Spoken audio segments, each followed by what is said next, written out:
Student सैनिक academy. आज हम बात करेंगे सीटेट के प्रीवियस ईयर के पेपर के बारे में जो 27 जनवरी 2023 को हुआ था। इससे पहले मैंने इसके काफ़ी वीडियोस बना रखे हैं, ना देखे हो तो देख लेना, हमारे एग्जाम्स के लिए इम्पोर्टेंट है। सबसे पहले हमारा चाइल्ड डेवलपमेंट एंड पेडागोजी आता है और उसका पहला क्वेश्चन कह रहा है कि एक पेंसिल को पकड़ना डैश कौशल का उदाहरण है, जबकि फुटबॉल को धकेलना डैश कौशल का उदाहरण है। तो ऑप्शन ए है सूक्ष्म गतिक सकल गतिक, ऑप्शन बी है सामाजिक भावनात्मक, ऑप्शन सी है सकल गतिक सूक्ष्म गतिक, ऑप्शन डी है भावनात्मक सामाजिक। तो इसमें हमारा सही आंसर हो जाएगा ऑप्शन ए सही हो जाएगा सूक्ष्म गतिक सकल गतिक। एक पेंसिल को पकड़ना जो है वो फाइन मोटर यानी कि सूक्ष्म गतिक कौशल का उदाहरण है, जबकि जो फुटबॉल होती है उसको धकेलना सकल गतिक कौशल का उदाहरण है। ठीक है, यानी पेंसिल को जब हम पकड़ते हैं तो वो सूक्ष्म गतिक का उदाहरण होता है। हमारी व्याख्या भी वही कह रही है कि एक पेंसिल को पकड़ना सूक्ष्म गतिक कौशल यानी कि फाइन मोटर स्किल का उदाहरण है, जबकि जो फुटबॉल होती है जब उसको ढकेलते हैं तो वो सकल गतिक कौशल यानी कि क्रॉस मोटर स्किल्स का उदाहरण है। सूक्ष्म गतिक कौशल क्या होता है? सूक्ष्म गतिक कौशल वे होता है जिसमें कोई बच्चा या फिर शिशु छोटी छोटी गतिविधि को अंजाम देता है। अच्छा, कोई बच्चा या फिर कोई शिशु होता है जब छोटी छोटी गतिविधियां वो करता है और उसको अंजाम देता है तो वो सूक्ष्म गतिक कौशल कहलाती है। जैसे कि उंगली और अंगूठे का इस्तेमाल करके बताता या खेलता है। जब वो अपनी उंगली का इस्तेमाल करता है जैसे कि पेंसिल को पकड़ता है या फिर वो अपने अंगूठे का इस्तेमाल करता है तो वो होता है सूक्ष्म गतिक कौशल। फिर हमारा सकल गतिक कौशल क्या होता है? ये वे बड़ी गतिविधियां वे क्रियाएं हैं जो शिशु अपनी बाजुओं, टांगों, पैरों या फिर पूरे शरीर के जरिए करता है। जब बच्चा अपनी गतिविधियां अपनी बाजू, टांगों, पैरों, अपने पूरे शरीर के जरिए करता है तो वो सकल गतिक कौशल कहलाता है। जैसे कि जब वो घुटनों के बल चलता है, खड़े होकर चलता है, दौड़ता है, कूदता है, ये सब ग्रास मोटर कौशल यानी कि सकल गतिक कौशल के उदाहरण हैं। ठीक है, ये भी याद रखना। इन सब की शॉर्ट्स बनाते हैं तो शॉर्ट्स देखा कीजिए जिससे आपको एक एक मिनट में ये सारी चीज़ें समझ में आ जाएं। ठीक है, मैंने जीन प्याजे की भी बता दिया था कि वो कितनी उनकी विकास की अवस्थाएं हैं, कौन कौन सी है, तो वो सब सारे शॉर्ट्स देख रही है, एग्जाम्स के लिए इंपॉर्टेंट है। अगला क्वेश्चन कह रहा है कि विकास के संदर्भ में निम्न में से कौन सा सही नहीं है। तो ये डेवलपमेंट के संदर्भ में कौन सा कथन इसमें से सही नहीं है? ऑप्शन ए है कि विकास एक अनिरंतर तरीके से होता है, ऑप्शन बी है कि बच्चों की विकास की दर में विभिन्नताएं होती हैं, ऑप्शन सी है विकास प्रकृति और पालन पोषण के जटिल संपर्क का परिणाम है, और चौथा कह रहा है कि विकास अपेक्षाकृत व्यवस्थित रूप से होता है। तो सही नहीं है। ये तो बिल्कुल सही बात है कि विकास कहता होता है अपेक्षाकृत रूप से, व्यवस्थित रूप से होता है। आंसर हो जाएगा ऑप्शन ए कि डेवलपमेंट एक अनिरंतर तरीके से होता है, विकास एक अनिरंतर तरीके से होता है। ये बिल्कुल गलत बात है। वो डिसकंटिन्यूस नहीं बल्कि कंटिन्यूस तरीके से यानी निरंतर तरीके से होता है। ठीक है, इसमें अनिरंतर कहा इसलिए गलत हो जाएगा, बल्कि ये बिल्कुल सही है कि बच्चों का विकास की दर में जो होती है वो विभिन्नताएं होती हैं।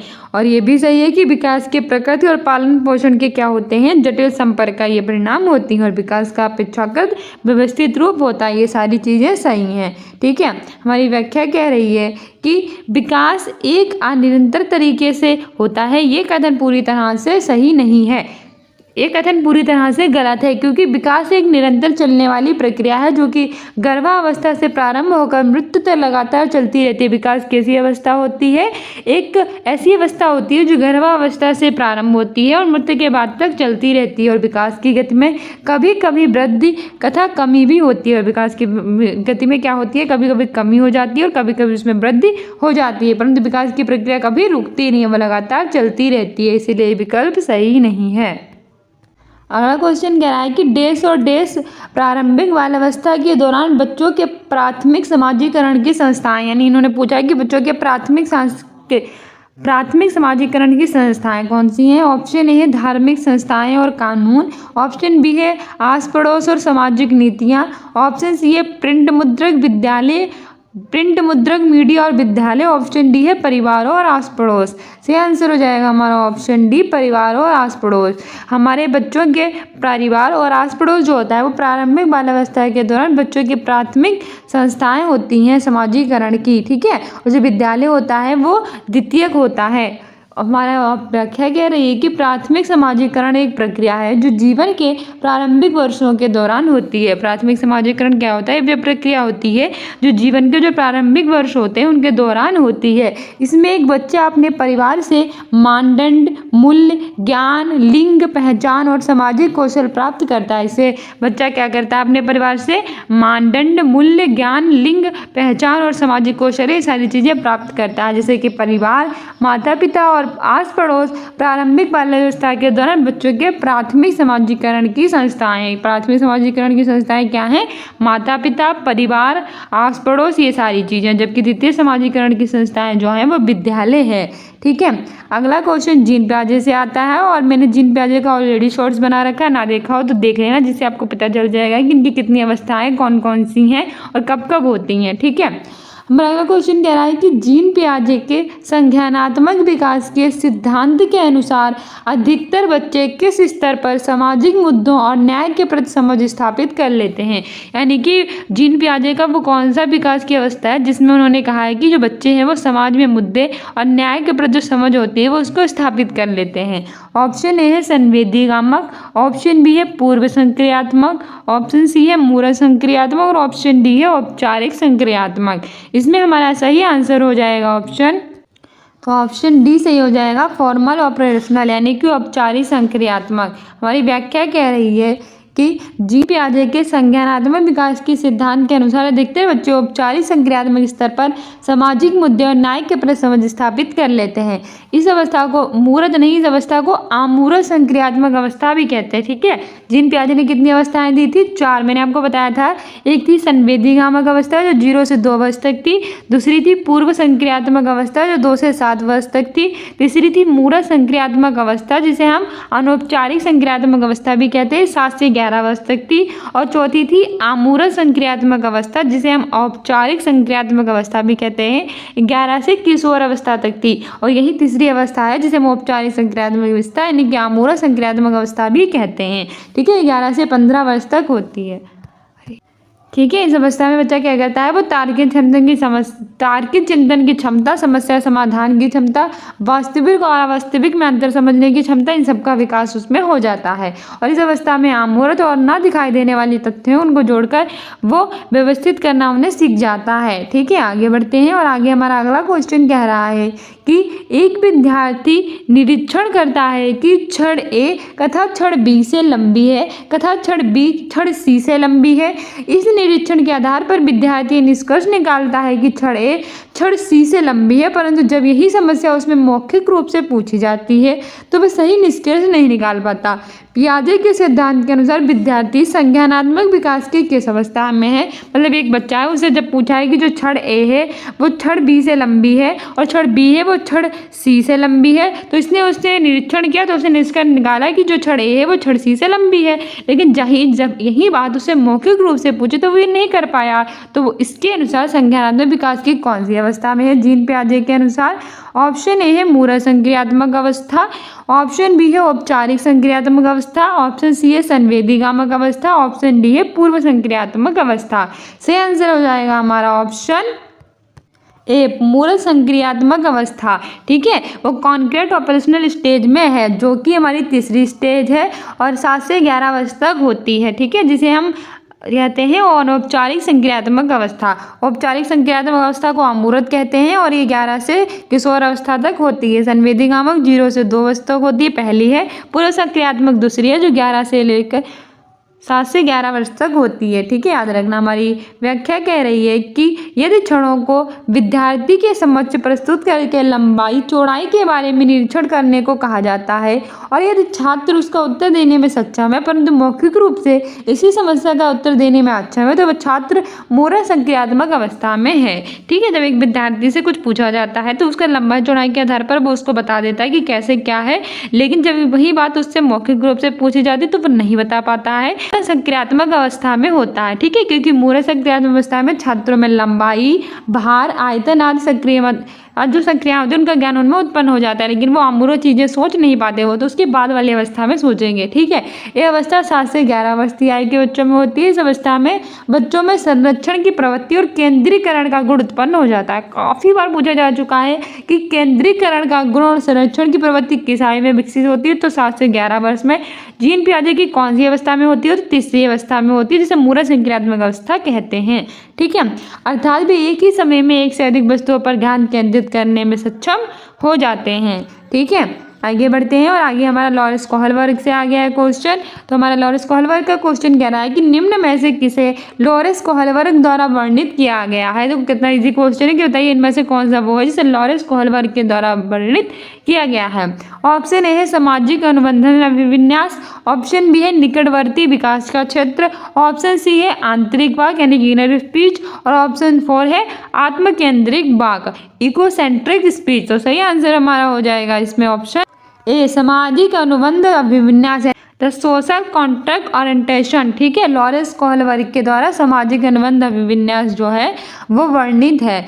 हमारी व्याख्या कह रही है कि सामाजिक अनुबंध अभिविन्यास कोहलबर्ग द्वारा दिए गए नैतिक विकास के तीसरे स्तर के 5वें चरण में वर्णित अवस्था है। तो सामाजिक अनुबंध अभिविन्यास क्या है कि कोहलबर्ग द्वारा जो नैतिक विकास का तीसरा स्तर है उसके 5वें चरण में वर्णित अवस्था है। इसे सामाजिक समझौते की अवस्था भी कहते हैं। इसे कौन सी अवस्था कहते हैं? सामाजिक समझौते की अवस्था। ठीक है, इस अवस्था में छात्र समाज के नीति नियमों को अपनाने लगता है। समाज अवस्था में क्या करता है, ये छात्र होता है वो समाज के कुछ नीति नियम है उन्हें अपनाने लगता है और समाज के प्रति अपने व्यक्तित्व और व्यवहार में उचित परिवर्तन करने लगता है। और समाज के प्रति उसका जो व्यक्तित्व व्यवहार होता है उसमें उचित परिवर्तन करने लगता है, अतः पूर्ण रूप से सामाजिक कार्यों के प्रति उत्तरदायित्वों को अपने अंदर क्या कर लेता है, समाहित कर लेता है। ठीक है, अगला क्वेश्चन कह रहा है कि राजेश तीसरी कक्षा का विद्यार्थी एक समस्या का समाधान खोजने में जूझ रहा है। जो राजेश है वो तीसरी क्लास में पढ़ता है, वो किसी भी समस्या यानी कोई प्रॉब्लम को सोल्यूशन करने में, उसे खोजने में वो जूझ रहा है। ये देखकर उसकी अध्यापिका ने उसे कुछ संकेत दिया जिसके आधार पर वह समस्या का समाधान कर पाया। तो क्या किया कि उसकी टीचर देख रही थी कि एक लड़का बहुत ही देर से कोई प्रॉब्लम है उसको सोल्यूशन करने की कोशिश कर रहा था पर वो कर नहीं पा रहा था, तो अध्यापिका ने उसके थोड़ा सा उसे संकेत दिया और जिसके आधार पर उसे समस्या को समाधान कर लिया। तो लेव वाइगोत्स्की की शब्दावली में अध्यापिका ने जो पार्ट यानी कि स्कैट फोल्डिंग प्रदान की उसे राजेश को क्या डेस पाने में मदद की, तो वो क्या पाने में उसने मदद की?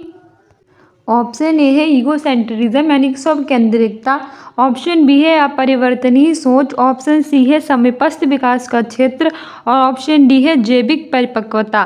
सही आंसर हो जाएगा option C zone of proximal development यानी कि समीपस्थ विकास का क्षेत्र, ऑप्शन सी सही हो जाएगा। हमारी व्याख्या कह रही है कि जो राजेश है वो तीसरी कक्षा का विद्यार्थी है जो कि एक समस्या का समाधान करने की कोशिश कर रहा था, पर जब उसकी अध्यापिका ने देखा कि वो उस प्रॉब्लम को कुछ सही से सॉल्व नहीं कर पा रहा तो थोड़ा सा उसने संकेत दिया और जिसके आधार पर उसने अपनी समस्या का समाधान कर लिया। तो वाइगोत्स्की शब्दावली में जो उस अध्यापिका ने वो पाठ यानी थोड़ी सी वो हेल्प प्रदान की तो उसे ही समीपस्थ विकास का क्षेत्र जो है वो कहते हैं। किसी के मार्गदर्शन में शिक्षार्थी के वास्तविक विकास स्तर और उसके विकास के स्तर के बीच की दूरी को ही हम समीपस्थ विकास का क्षेत्र कहते हैं। यह एक शिक्षार्थी अपने दम पर क्या कर सकता है और किसी की मदद से वे क्या कर सकता है, इसके बीच के अंतर को दर्शाता है। यानी कि मान लीजिए राजेश ने यहाँ तक किसी प्रॉब्लम को सॉल्व कर दिया और यहाँ इसकी प्रॉब्लम इतनी बड़ी है लेकिन यहाँ पर तक वो कर लेगा, लेकिन इस बीच की प्रॉब्लम का उसे सोल्यूशन ही नहीं दे रहा है, समझ में नहीं आ रहा है, तो अध्यापिका ने इस बीच की प्रॉब्लम को सुलझा दिया तो जिससे वो इस सारी पूरी प्रॉब्लम को सही से सॉल्व कर पाएगा। ये बीच को जो अध्यापिका ने उसे प्रदान किया पाड़ या स्कैफोल्डिंग, इसे ही समीपस्थ विकास का क्षेत्र कहते हैं। ठीक है, अगला क्वेश्चन कह रहा है कि निम्नलिखित में से किस सिद्धांतकारी ने अधिगम के संदर्भ में सामाजिक संरचनावाद पर जोर दिया। तो बताइए वो कौन सा सिद्धांतकारी है जिसने अधिगम के संदर्भ में सामाजिक संरचनावाद पर जोर दिया है। ऑप्शन ए है B.F. स्किनर, ऑप्शन बी है लॉरेंस कोहलबर्ग, ऑप्शन सी है लेव वाइगोत्स्की और ऑप्शन डी है सिगमंड फ्रायड। बताइए वो कौन से सिद्धांतकारी हैं जिन्होंने अधिगम के संदर्भ में सामाजिक संरचनावाद पर जोर दिया। सही आंसर हो जाएगा हमारा ऑप्शन सी लेव वाइगोत्स्की। ठीक है, हमारी व्याख्या कह रही है कि लेव वाइगोत्स्की ने अधिगम के संदर्भ में सामाजिक संरचनावाद पर जोर दिया। इनके सिद्धांत को सामाजिक सांस्कृतिक सिद्धांत भी कहते हैं और इनके सिद्धांत को हम क्या कहते हैं? सामाजिक सांस्कृतिक सिद्धांत, जिसमें इन्होंने बताया कि बालक के सर्वांगीण विकास में सामाजिक और सांस्कृतिक कारकों का महत्वपूर्ण स्थान है। इन्होंने कहा कि बालक को जब अच्छे से पूरा विकास हो, सर्वांगीण विकास हो, इसमें सामाजिक और सांस्कृतिक कारक है बहुत ही महत्वपूर्ण स्थान उनका होता है, क्योंकि बालक समाज में रहकर सामाजिक अंतःक्रिया द्वारा अनुकरण करके सीखता है तो अपना विकास करता है। क्योंकि जो बालक होता है वो एक सामाजिक प्राणी है, वो समाज में ही रहता है, उसके द्वारा ही वो अनुकरण करके अपना विकास करता है। ठीक है, आगे बढ़ते हैं और आगे हमारा अगला क्वेश्चन कह रहा है 9वें नंबर का, करके सीखना, खोजी अधिगम और सहभागी अधिगम एक देश कक्षा की विशेषता है। ऑप्शन ए है व्यवहारवादी, ऑप्शन बी है प्रगतिशील, ऑप्शन सी है अध्यापक केंद्रित, ऑप्शन डी है निष्क्रिय। देखो, निष्क्रिय और अध्यापक केंद्रित कोई कक्षा होती नहीं है, तो करके सीखना और खोजी अधिगम ये हमारी प्रगतिशील कक्षा की ही विशेषता हो सकती है। ठीक है, ऑप्शन बी सही हो जाएगा। करके सीखना, लर्निंग बाय डूइंग, और खोजी अधिगम और सहभागी अधिगम ये सब हमारी प्रगतिशील कक्षा की विशेषता हैं। प्रगतिशील कक्षा प्रगतिशील शिक्षा विभाग है, जिसमें रटे रटाए ज्ञान के बजाय बच्चों के करके सीखने पर बल दिया जाता है। इसमें जो बच्चों का जो रटा रटाया ज्ञान है वो किसी काम नहीं आता है, इसीलिए बच्चों को रटाया कुछ भी नहीं जाता है, जबकि उन्हें क्या किया जाता है कि उनके करके सीखने पर यानी लर्निंग बाय डूइंग के पर बल दिया जाता है। ठीक है, वो पहले करते हैं उसके द्वारा वे सीखते हैं।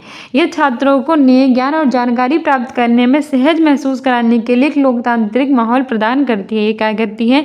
बच्चे सहज महसूस करें, इसके लिए एक लोकतांत्रिक माहौल है वो प्रदान किया जाता है। कथा लचीली पाठ्यचर्या, लचीली समय सारणी, आकलन के लचीले तरीके और बैठने की उचित व्यवस्था के उपयोग पर भी जोर देता है। इस कक्षा में बच्चों की क्रियाओं और अनुभवों को वरीयता दी जाती है। इसमें क्या किया जाता है कि बच्चों के जो अनुभव होते हैं और उन सबको वरीयता दी जाती है। ठीक है, उन्हें प्राथमिकता दी जाती है। आगे बढ़ते हैं और आगे हमारा अगला क्वेश्चन कह रहा है कि 10वें नंबर का, राधिका एक खिलाड़ी होने के साथ साथ एक अच्छी नृत्यांगना भी है। हार्वर्ड गार्डनर के अनुसार उसके पास 10 प्रकार की बुद्धि है। यानी जो राधिका है वो खिलाड़ी तो बहुत अच्छी है, बहुत अच्छा खेल खेल लेती है, उसके साथ साथ वो नृत्यांगना भी यानी डांस भी बहुत अच्छा कर लेती है। तो हार्वर्ड गार्डनर के अनुसार वो किस प्रकार की बुद्धि है? ऑप्शन ए है अंतर्व्यक्तिक यानी कि इंटरपर्सनल, ऑप्शन बी है भाषाई यानी लिंग्विस्टिक, ऑप्शन सी है शारीरिक गतिक संवेदी यानी बॉडली काइनेस्टिक, और ऑप्शन डी है म्यूजिकल यानी कि संगीतात्मक। सही आंसर हो जाएगा ऑप्शन सी शारीरिक गतिक संवेदी यानी बॉडली काइनेस्टिक। ठीक है, क्योंकि वो खिलाड़ी होने के साथ साथ नृत्यांगना भी है। हमारी व्याख्या कह रही है कि राधिका एक खिलाड़ी होने के साथ साथ एक अच्छी नृत्यांगना भी है। हार्वर्ड गार्डनर के अनुसार उसके पास शारीरिक गति संवेदी प्रकार की बुद्धि है, क्योंकि व्यक्ति की अपने शरीर के अभिव्यक्ति की एक साधन के रूप में कौशलपूर्ण उपयोग करने की क्षमता अथवा वस्तुओं के निर्माण या संचालन के लिए कौशलपूर्ण कार्य करने की क्षमता को ही हम शारीरिक गति संवेदी बुद्धि कहते हैं। जैसे कि नर्तक, अभिनेता, खिलाड़ी, मूर्तिकार, दस्तकार, मैकेनिक, शल्य चिकित्सक आदि शारीरिक गति संवेदी बुद्धि के उदाहरण है। तो पूछ ले कि कौन कौन से प्रकार की बुद्धि होती है शारीरिक गति संवेदी? तो नर्तक, अभिनेता, खिलाड़ी, मूर्तिकार, दस्तकार, मैकेनिक, शल्य चिकित्सक, ये सारी होती हैं हमारी शारीरिक गति संवेदी बुद्धि। ठीक है, आगे बढ़ते हैं। आगे हमारा 11वां क्वेश्चन कह रहा है कि राष्ट्रीय शिक्षा नीति 2020 के अनुसार प्राथमिक स्तर तक के बच्चों की शिक्षा के लिए देश को प्राथमिकता दी जानी चाहिए। ऑप्शन ए है मातृभाषा, ऑप्शन बी है विदेशी भाषा, ऑप्शन डी है केवल सांकेतिक भाषा। तो राष्ट्रीय शिक्षा नीति 2020 के अनुसार प्राथमिक शिक्षा तक के बच्चों की शिक्षा के लिए जो मातृभाषा है उसको प्राथमिकता दी जानी चाहिए, मदर टंग लैंग्वेज को हमें प्राथमिकता दी जानी चाहिए। ठीक है, ऑप्शन ए सही हो जाएगा। राष्ट्रीय शिक्षा नीति 2020 के अनुसार, राष्ट्रीय शिक्षा नीति कब आई थी? 2020 में। प्राथमिक स्तर तक के बच्चों की शिक्षा के लिए यानी प्राइमरी लेवल पर हमें मातृभाषा यानी मदर टंग में उसे प्राथमिकता, मदर टंग में उसे शिक्षा देनी चाहिए। ठीक है, उसको प्राथमिकता दी जानी चाहिए। यह नीति बहुभाषावाद को बढ़ावा देती है, क्योंकि बहुभाषी शिक्षा छात्रों के शिक्षण और अधिगम को प्रभावी बनाने के लिए छात्र की मातृभाषा या मूल भाषा का उपयोग करने पर जोर देती है। ठीक है, अगला हमारा क्वेश्चन कह रहा है कि निम्नलिखित में से कौन सा कथन लिंग रूढ़िवादिता को दर्शाता है? तो बताइए इनमें से कौन सा कथन है जो लिंग रूढ़िवादिता को दर्शाएगा। ऑप्शन ए है कि लड़कियां लड़कों की तरह ही शैक्षिक क्षेत्र में सक्षम हैं।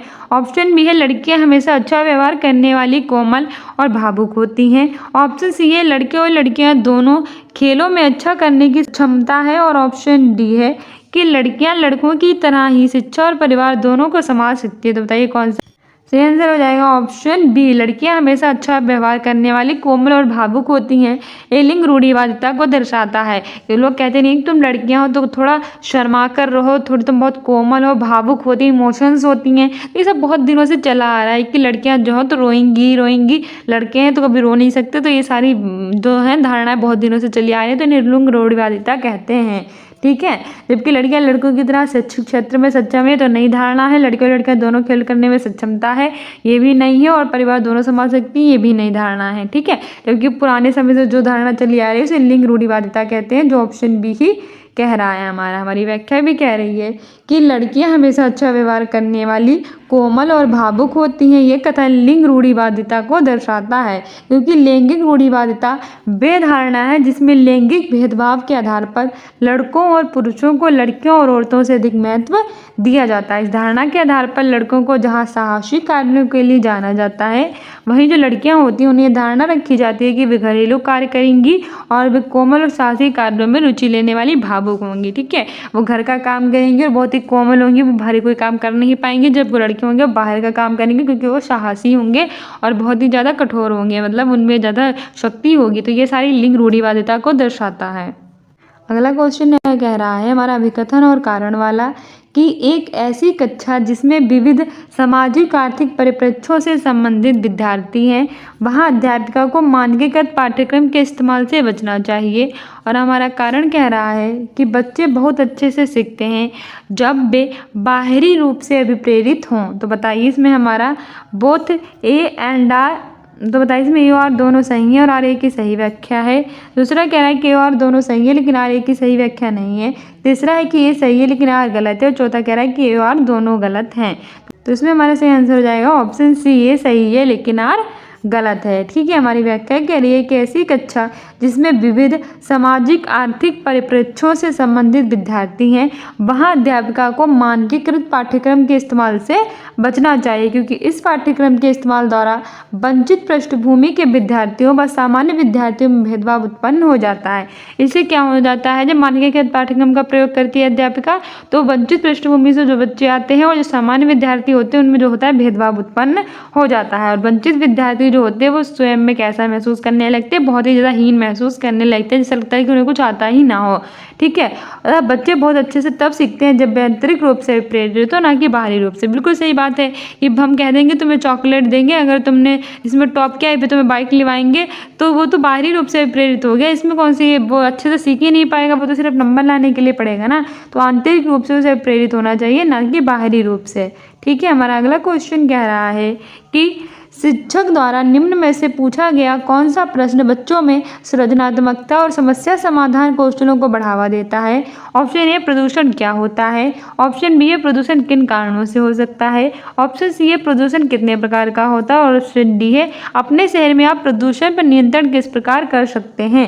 सही आंसर हो जाएगा option D, how can you control pollution in your city. ठीक है, ऑप्शन डी सही हो जाएगा, क्योंकि प्रदूषण क्या होता है वो बता देगा रटा रटाया, प्रदूषण किन कारणों से होता है बता देगा रटा रटाया, प्रदूषण कितने प्रकार का होता है ये भी रटा रटाया। लेकिन इसके लिए उसे माइंड लगाना पड़ेगा और यही समस्या सोचने के लिए सबसे अच्छा तरीका है। ठीक है, हमारी व्याख्या कह रही है रचनात्मकता और समस्या समाधान कौशल को बढ़ावा देने वाले प्रश्नों से तात्पर्य ऐसे प्रश्नों से होता है जिसमें बच्चा जो रटा रटाया जवाब है वो नहीं देता है, उसकी बहुत सारे बिंदु पर विचार करते हुए सारी चिंतन करता है।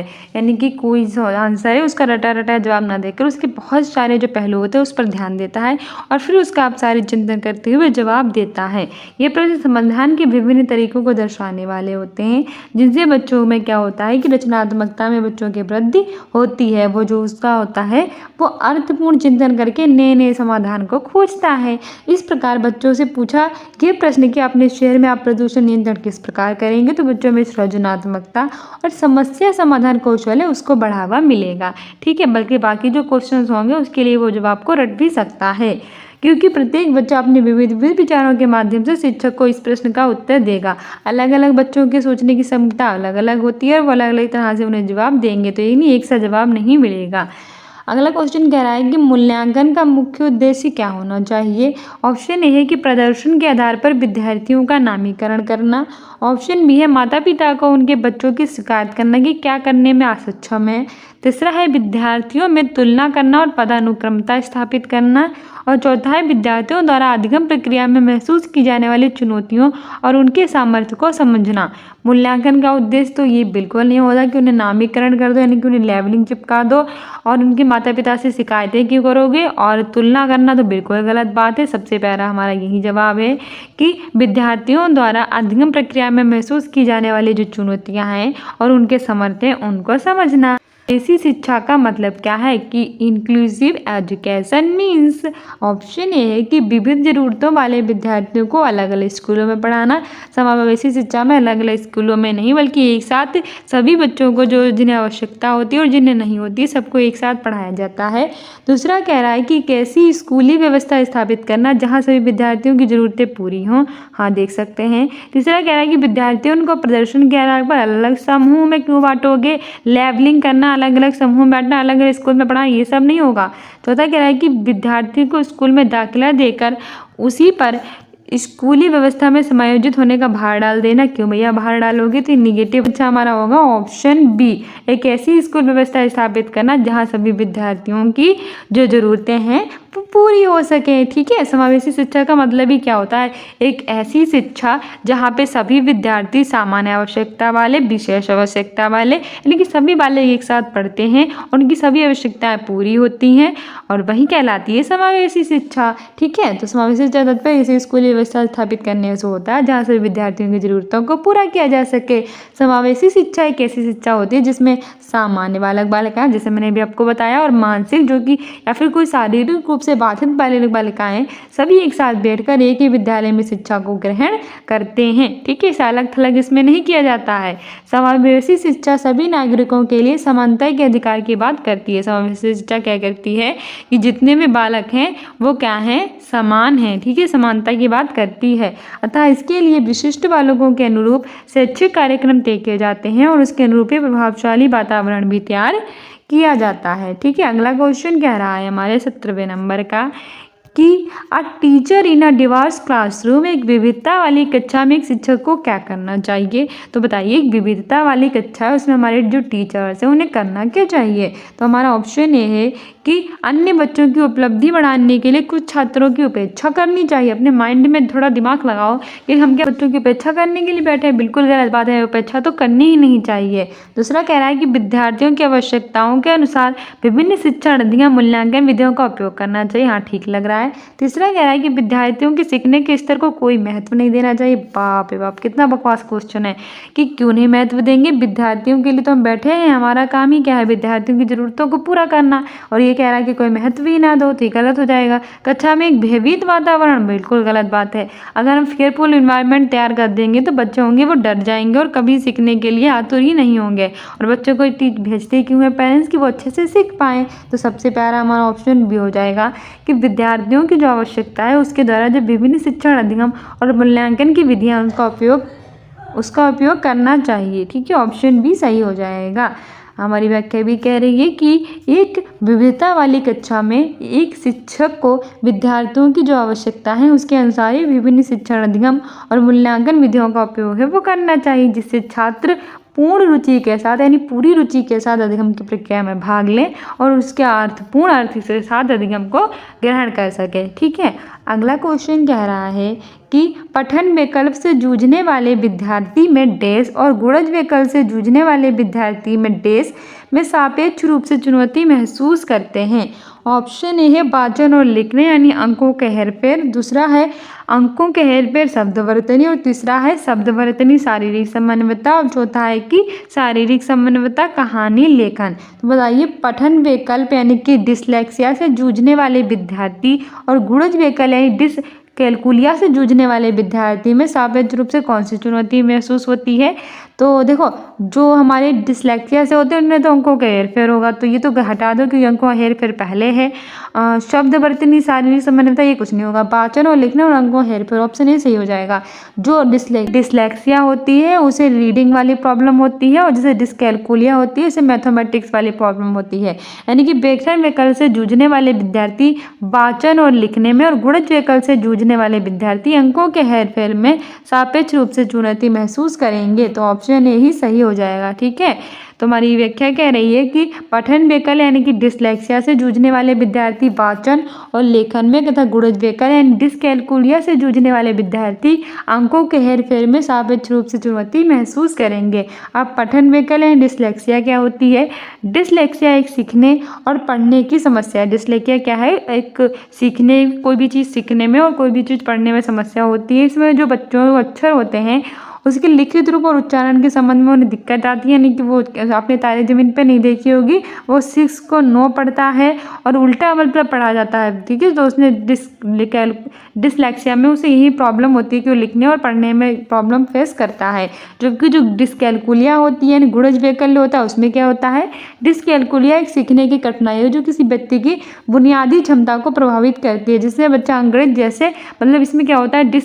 कैलकुलिया यानी मैथमेटिक्स में प्रॉब्लम जो फेस करता है, जैसे कि कोई भी जोड़ को जोड़ने में, घटाने में, गुणा भाग करने में, सक्रियाओं को समझने में वो क्या करता है? चुनौती महसूस करता है, गणना में भी वो गलती कर देता है। ठीक है, अगला क्वेश्चन कह रहा है कि दृष्टिबाधिता से जूझते विद्यार्थियों के सफल समावेशन हेतु एक अध्यापिका को क्या करना चाहिए? For successful inclusion of student with visual impairment a teacher should, option A जितनी हो सके उतनी जानकारी लिखित इस रूप में प्रदान करें। Provide as much information as possible in return format. दृष्टिबाधिता यानी एक ऐसा व्यक्ति जिसे अच्छे से दिखाई नहीं देता, उसके लिए हम अच्छे अच्छे लिखित सामग्री प्रदान करेंगे। कितना बकवास है ऑप्शन। दूसरा हमारा कह रहा है कि महत्वपूर्ण जानकारी को रंगीन लेखनियों द्वारा इंगित करना चाहिए। तीसरा कह रहा है कि संप्रत्याओं की व्याख्या करने के लिए श्याम पट्ट पर आरेख बनाएं। और चौथा कह रहा है कि जानकारी को प्रस्तुत करने के लिए मौखिक तरीके अपनाएं। तो रंगीन लेखनियाँ कितनी भी इंगित कर दो, कितना भी श्याम पट्ट पर आरेख कर दो, जब वो दृष्टिबाधित है तो कैसे समझ पाएगा? सही आंसर हो जाएगा ऑप्शन डी, यूज ऑडिटरी वेस ऑफ प्रेजेंटिंग द इंफॉर्मेशन। जानकारी को प्रस्तुत करने के लिए मौखिक तरीके प्रस्तुत करेंगे। ठीक है, क्योंकि बच्चा जो है वो दृष्टिबाधित है, यानी अच्छे से उसे दिखाई नहीं देता है, पर उसे सुनाई तो अच्छे से देता है ना, तो मौखिक तरीके का प्रयोग करेंगे। दृष्टिबाधिता से जूझते विद्यार्थी की दृश्य क्षमता प्रभावित रहती है, यानी उसे अच्छे से दिखाई नहीं देता है। ऐसे बच्चे कक्षा की गतिविधियों में भाग तो लेते हैं, परंतु लिखित सामग्रियों, श्याम पट्टी के आरेखों व जानकारियों को अच्छी तरह से समझने में उन्हें कठिनाई का सामना करना पड़ता है। इसके लिए हमें क्या करना चाहिए कि एक अध्यापिका को अपना जानकारी को प्रस्तुत करने के लिए मौखिक तरीके यानी बोल बोल कर उसे समझाना चाहिए, जिससे विद्यार्थी आसानी से उसे पढ़ सकें। ठीक है, इसीलिए क्या कहा जाता है, क्लासरूम में लिखने के साथ साथ बोला भी जाता है, जिससे जो बच्चे हों उसे अच्छे से उन्हें समझ में आ सके। अगला क्वेश्चन कह रहा है कि प्रतिभाशाली विद्यार्थियों के संदर्भ में निम्न में से क्या सही है? है कि वे अभिसारी और परंपरागत तरीके से सोचते हैं। ऑप्शन बी में सीखने के प्रति कम ग्रहणशीलता होती है। ऑप्शन सी है भी नए क्रियाकलापों को करने का जोखिम टालते हैं। ऑप्शन डी है वे मानसिक क्रियाओं में परिवर्तनशीलता और लचीलापन दिखाते हैं। सही आंसर हो जाएगा हमारा ऑप्शन डी, वे मानसिक क्रियाओं में परिवर्तनशीलता और लचीलापन दिखाते हैं। ठीक है, हमारी व्याख्या कह रही है कि प्रतिभाशाली विद्यार्थी का तात्पर्य ऐसे विद्यार्थियों से है जिनकी बुद्धि लब्धि 140 से अधिक होती है। यानी कि वे विद्यार्थी जिनकी बुद्धि लब्धि 140 से अधिक होती है वे प्रतिभाशाली विद्यार्थी कहलाते हैं। ये विद्यार्थी अन्य समान आयु वर्ग के छात्रों की तुलना में बौद्धिक, रचनात्मक, कलात्मक या नेतृत्व गुणवत्ता तथा विशिष्ट शैक्षणिक जैसे कि विषयों के क्षेत्र में उच्च प्रदर्शन क्षमताओं का प्रमाण प्रदर्शित करते हैं। ये क्या करते हैं कि अपने बौद्धिक में, रचनात्मक में, कलात्मक और कवि शैलियों में जो होते हैं वो सामान्य व्यक्तियों से जो होते हैं वो शैक्षणिक जैसे कि विषयों में, क्षेत्रों में उच्च प्रदर्शन क्षमता का प्रमाण जो करते हैं। ये विद्यार्थी मानसिक क्रियाओं में परिवर्तनशीलता और लचीलापन को भी दिखाते हैं।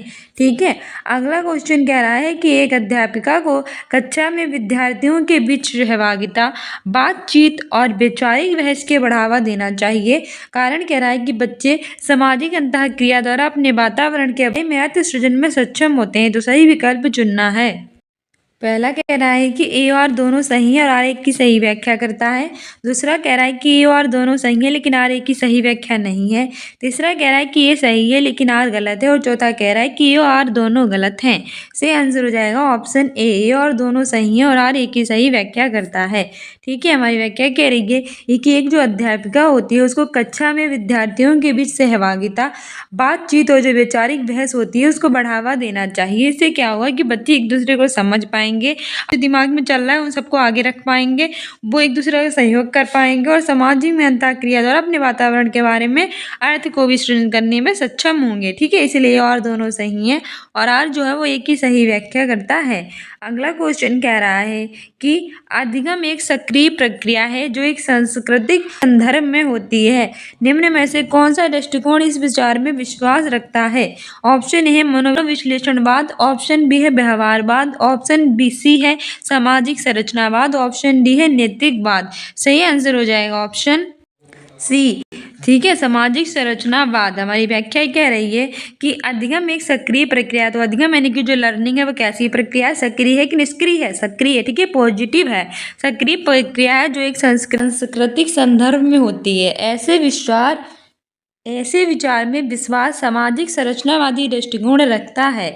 इस सिद्धांत में ज्ञान को एक सामाजिक निर्माण के रूप में जाना जाता है और अधिगम तथा संज्ञानात्मक विकास के सामाजिक पहलुओं को जो प्राथमिकता है वो दी जाती है। ठीक है, अगला क्वेश्चन कह रहा है कि निम्न में से कौन सा एक नए संप्रत्याय के अधिगम को बढ़ावा देता है? ऑप्शन ए है कि नए ज्ञान को विद्यार्थियों के पूर्व ज्ञान से जोड़ना, यानी कि relating new knowledge with previous knowledge of student. दूसरा कह रहा है कि नए ज्ञान को विद्यार्थियों के सामाजिक सांस्कृतिक संदर्भ से ना जोड़ना। तीसरा कह रहा है कि विद्यार्थियों पर दबाव और असफलता का डर पैदा करना। और चौथा कह रहा है कि विद्यार्थियों के बीच पारस्परिक संपर्क और सहभागिता पर रोक लगाना। कितना गलत बात है कि पारस्परिक संपर्क यानी आपस में जो संपर्क हो रहा है और सहभागिता है उस पर ही रोक लगा दो। इसको तो बढ़ावा देता है समाज और हमारा विद्यालय, ना कि इसको कम किया जाएगा। ठीक है, तो नहीं लगाई जाती। दबाव और असफलता का डर तो बिल्कुल भी नहीं पैदा करना, कि अगर हमें दबाव और असफलता का डर पैदा कर देंगे तो वो अपने जीवन में कुछ सीख ही नहीं पाएंगे। ठीक है, और सामाजिक सांस्कृतिक संदर्भ से ना जोड़ना, ये सारी निगेटिव बात है। और इनसे हमसे पूछा है कि किसको बढ़ावा देना चाहिए, तो सही आंसर हो जाएगा ऑप्शन ए। ठीक है, relating new knowledge with previous knowledge of student, यानी नए ज्ञान जो होता है विद्यार्थियों का उसको उसके पूर्व ज्ञान से जोड़ देना। ठीक है, तो ऑप्शन ए सही हो जाएगा। हमारी व्याख्या भी कह रही है कि जब नए ज्ञान को विद्यार्थियों के पूर्व ज्ञान से जोड़ा जाता है तो नए संप्रदाय के अधिगम को बढ़ावा मिलता है। ठीक है, क्योंकि यदि विद्यार्थियों को पिछले ज्ञान के आधार पर नए संप्रदाय को समझाया जाएगा तो विद्यार्थियों को संप्रदाय से संबंध में आसानी रहेगी, उनकी समझ अच्छी तरीके से विकसित हो जाएगी। जैसे हमने पढ़े नहीं होते हैं कि जैसे हम 6 में आते हैं तो पहले क्लास कुछ और पढ़ाया जाता है, 7th में कुछ और, 8 में कुछ और, NCKG 1 2 3 में कुछ और पढ़ाया जाता है। लेकिन जैसे जैसे हम आगे क्लास में बढ़ते चले जाते हैं हमारा जो पहले वाला ज्ञान है उसको हम नए वाले ज्ञान से जोड़ते चले जाते हैं। ठीक है, धीरे धीरे हमने 1 2 3 आए, फिर हमें पहाड़े आए, फिर उसके बाद हमने जोड़ किया, फिर हमने घटाना किया, तो धीरे धीरे में आए। कैसे एकदम से तो आ नहीं गए, हमने पूर्व ज्ञान को जो हमने नए ज्ञान का उसको पूर्व ज्ञान से जोड़ा था, इसीलिए हमें आए। ठीक है, तो इसलिए जरूरी होता है कि बच्चों के पूर्व ज्ञान से उसके नए ज्ञान को जोड़ा जाए। अगला क्वेश्चन कह रहा है कि निम्न में से कौन सा उपागम ज्ञान के निर्माण में विद्यार्थियों की सक्रिय भूमिका को कमतर रूप से देखता है? ऑप्शन ए है कंठस्थ स्मरण, ऑप्शन बी है खोजी अधिगम, ऑप्शन सी है खोजबीन और ऑप्शन डी है अन्वेषण। तो इसमें हमारा सही आंसर हो जाएगा ऑप्शन कंठस्थ स्मरण, यानी कि रोड मेमोराइजेशन। तो कितना निगेटिव, सबसे ज्यादा निगेटिव वही है। इसने हमसे पूछा है कि ज्ञान के निर्माण में विद्यार्थियों की सक्रिय भूमिका को सबसे कमतर मतलब सबसे कम रूप में कौन देखता है? तो ये हमें रोड मेमोराइजेशन तो बिल्कुल नहीं करनी चाहिए, तो ये सबसे कम है। जबकि हमें खोजबीन और अन्वेषण ये तीनों हमारे सही हैं। ठीक है, हमारी व्याख्या भी कह रही है कि कंठस्थ स्मरण वह उपागम है जो ज्ञान के निर्माण में विद्यार्थियों की सक्रिय भूमिका को सबसे कम रूप में यानी कमतर रूप से देखता है, क्योंकि यह रटने पर बल देता है और रटकर याद किया गया ज्ञान अधिक दिनों तक स्मरण में नहीं रहता है। क्योंकि किस पे ज्ञान देता है? रटने पर। रटने वाला ज्ञान कैसा होता है? ये बच्चों को बिल्कुल भी सक्रिय रूप से स्मरण नहीं देता है। ठीक है, इस प्रकार कंठस्थ वह उपागम है जो छात्र की रचनात्मकता को बाधित करता है और महत्वपूर्ण सोच कौशल विकसित करने में भी उसको विफल करता है कि वो कुछ सोच नहीं सकता, रट्टा मारकर जाएगा तो वो अपने दिमाग में बिल्कुल भी नहीं सीख पाएगा। अगला क्वेश्चन कह रहा है कि रेणु हमेशा समस्या समाधान के विभिन्न पहलुओं पर विचार करके अंत में कई सही समाधान ढूंढ लेती है। वह समस्या को हल करने के लिए डेढ़ प्रकार की सोच का प्रयोग कर रही है।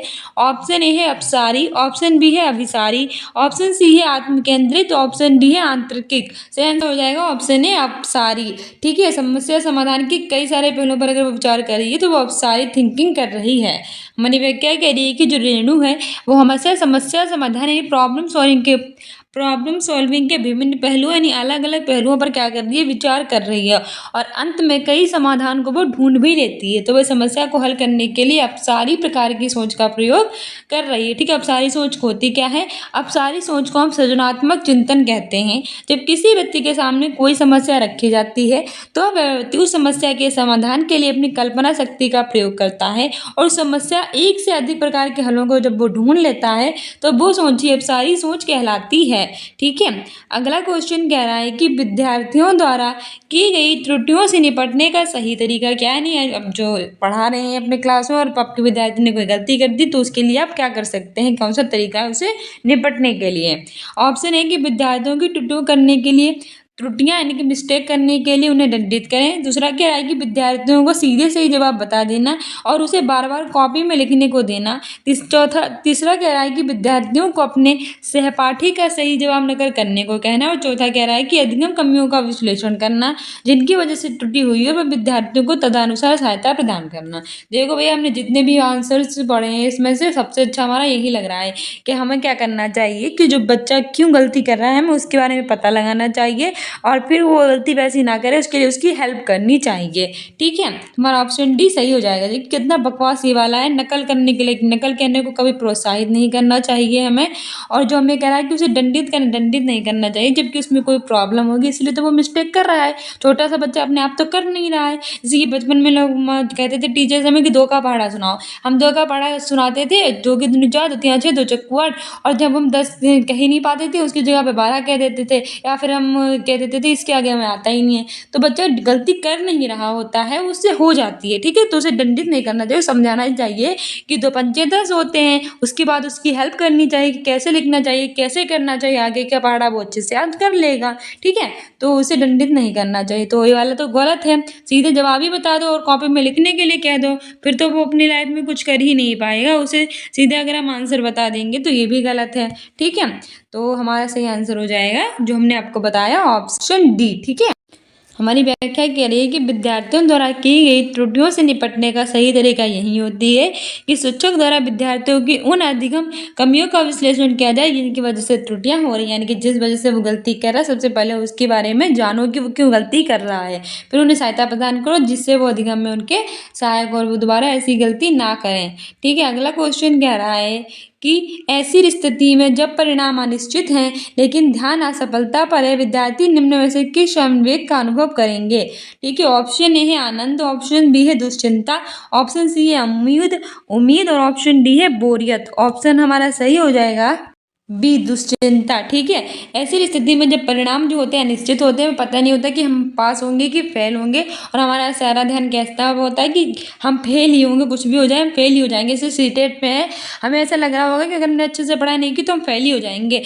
हो सकता है कि हम पढ़ रहे हो हम पास हो जाएं लेकिन एक तरह से माइंड में सिर्फ एक ही जवाब आएगा कि फेल हो जाएंगे। तो 21 समय का अनुभव करेगा दुश्चिंता का। ठीक है, उसे बहुत ज़्यादा चिंता हो रही होगी। हमारी व्याख्या कह रही है कि ऐसी स्थिति में जब परिणाम निश्चित हो, पता ना हो हमें उसके परिणाम के बारे में कुछ, लेकिन ध्यान सारा किस पर हो, फेलियर पर हो, निगेटिव पार्ट पर हो, विद्यार्थी जो होंगे वो दुश्चिंता नामक संवेग का अनुभव करेंगे। यह एक मानसिक रोग होता है। कैसा होता है? हमारे मस्तिष्क में एक रोग होता है जो हमेशा क्या कहता है कि हमें असफलता ही मिलेगी, हम कभी पास नहीं हो सकते, जिंदगी में कुछ नहीं कर नहीं सकते।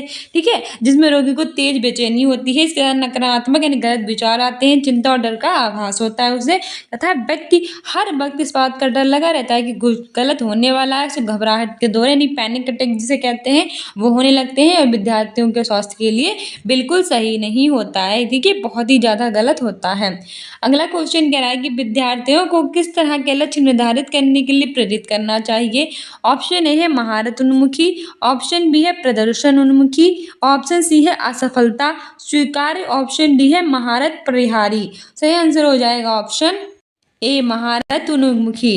ठीक है, हमारी व्याख्या कह रही है कि विद्यार्थियों को महारत उन्मुखी जो लक्ष्य हैं वो निर्धारित करने के लिए जो है वो प्रेरित करना चाहिए, क्योंकि इन लक्ष्यों का उद्देश्य आत्म सुधार या फिर कौशल विकास के द्वारा परिभाषित योग्यता के मानक को प्राप्त करना होता है। जो बालक निपुण लक्ष्य रखते हैं वे या तो कार्य से संबंधित हासिल करने का प्रयास करते हैं। अगला क्वेश्चन कह रहा है कि अपने स्वयं की चिंतन प्रक्रिया को जांचने, मूल्यांकन करने और तदनुसार परिवर्तित करने की योग्यता क्या कहलाती है? ऑप्शन ए है प्रत्यय स्मरण, ऑप्शन बी है रटना, ऑप्शन सी है ध्यान, ऑप्शन डी है मेटाकॉग्निशन यानी कि अभिसंज्ञान या फिर परासंज्ञान। से आंसर हो जाएगा ऑप्शन डी मेटाकॉग्निशन। ठीक है, अभिसंज्ञान या फिर परासंज्ञान। मेरी व्याख्या कह रही है अपनी जो स्वयं की चिंतन प्रक्रिया है उसको जांचने, उसका मूल्यांकन करने और उसे तदनुसार परिवर्तित करने की जो योग्यता होती है वो अभिसंज्ञान या फिर जो परासंज्ञान है वो कहलाती है। जब वो अपने स्वयं संज्ञानात्मक कार्यों पर नियंत्रण रखते हैं तो उन्हें हम अभिसंज्ञान कहते हैं। और अभिसंज्ञान छात्रों के विचारों को आबसारी बनाता है। क्या बनाता है? उसके विचारों को आबसारी बनाता है, यानी बहुत सारी चीजें वो एक साथ सोच सकता है और उन्हें अपने स्वयं की जो कार्यात्मकताएं हैं उन पर भी नियंत्रण रखता है। ठीक है, अगला क्वेश्चन कह रहा है कि प्राथमिक कक्षाओं में किसी संप्रदाय के लिए निम्न में से विषय वस्तु प्रस्तुति का कौन सा क्रम सर्वाधिक उपयुक्त है? ऑप्शन ए है संकेत मूर्त सामग्री चित्र, ऑप्शन बी है चित्र मूर्त सामग्री संकेत, ऑप्शन सी है मूर्त सामग्री चित्र संकेत और ऑप्शन डी है संकेत चित्र और मूर्त सामग्री।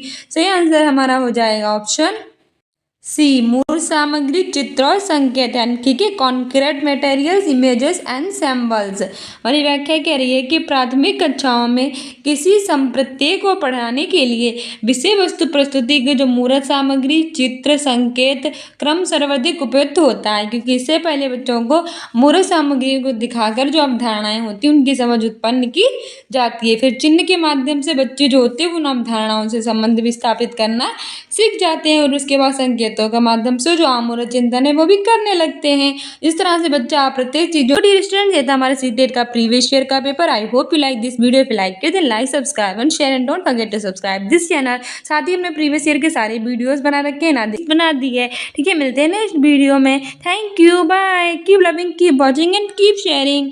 साथ ही आप स्टूडेंट्स इन अकेडमी को इंस्टाग्राम पर भी फॉलो कर लीजिए अपने इंपॉर्टेंट अपडेट्स और शॉर्ट्स के लिए। Thank you, bye.